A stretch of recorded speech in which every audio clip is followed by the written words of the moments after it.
السلام عليكم. بسم الله والصلاة والسلام على رسول الله. كلنا عايزين نشتغل، كلنا عايزين نبني اسم، كلنا عايزين نجيب فلوس. ده طبيعي جدا ومنطقي. امتى تتحرك ناحية مشروع بفلوس، وامتى ما ينفعش ان انت تدخل في مشروع بفلوس.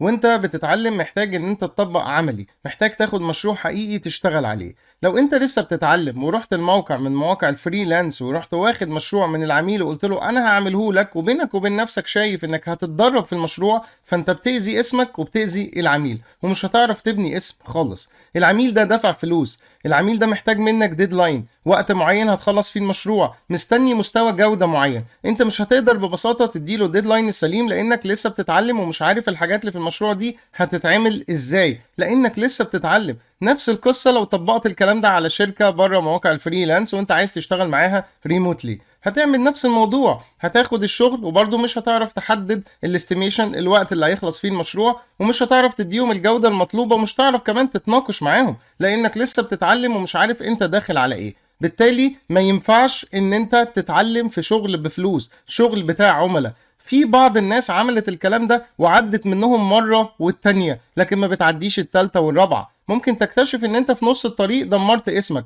حصل مشكلة مع عميل او مع الشركة فدمرت اسمك، واضطريت تعيد من جديد البروفايل بتاعك، تبنيه من جديد. اضطريت حتى تغير البراند نيم بتاعك، ودي حصلت مع ناس كتير، مع شركات كان ليها سمعة زي الزفت وغيروا البراند بتاعهم عشان كان ليهم مشاكل لا تنتهي مع العملاء. العميل ما بياخدش اللي بيحصل بينكم ويكتمه جواه، العميل بيحكي، بيكلم باقي العملاء. المشكلة اللي بينكم هتكون عند ناس كتير قوي هتتكلم عليك من وراك. طب ايه الحل يا ترى؟ يعني انا ما احاولش اجيب فلوس؟ ما تحاولش تدخل في مشروع بفلوس عشان انت اللي هتتأذي وهتأذي كمان العميل.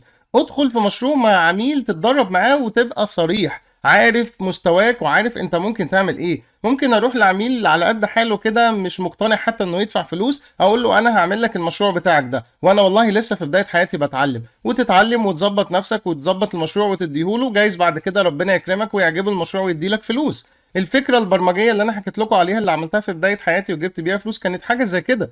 انا هنا بدأت اشوف موقع فيه مشاكل فعملته انا بدماغي وظبطته ورحت بعته للشركة. لو الموقع ده ما عجبش الشركة انا ما اذيتهمش في حاجة ولا اذيت اسمي، لان انا عامل الموقع بعيد عنهم. لو عجبهم هيدوني فلوس، ما عجبهمش خلاص سلام عليكم وانا ما اتأذيتش. لكن ما ينفعش اخد فلوس من عميل وابدا اتعلم في الشغل واشغل الليفل بتاع الفهلوه العالي اللي عندي، واذي العميل واذي نفسي واذي اسمي، وافضل على مدار سنين شغال بنفس الطريقه دي، مش عارف ابني اسمي يسمع، مش عارف ابني براند. كل موقع بطلع منه بمشكله مع العميل، تاخير، مشكله مثلا جوده، لان انا لسه بتعلم. كل ده بيتحكي وهتلاقي آلاف الناس عارفاك، بس عارفاك بالمشاكل اللي عندك، مش عارفاك بجودة شغلك. بعكس لو انا ظبطت الدنيا والحمد لله بقيت جاهز اني اخد مشروع حقيقي واعمله على اكمل وجه واسلمه في ميعاده واخد ال5 نجوم الحلوين بتوعي، ويتحكي عني عن طريق شغلي مش عن طريق المشاكل اللي كانت عندي. يا ريت يا جماعة نبعد عن الفهلوة في الشغل اللي بفلوس لو سمحتوا.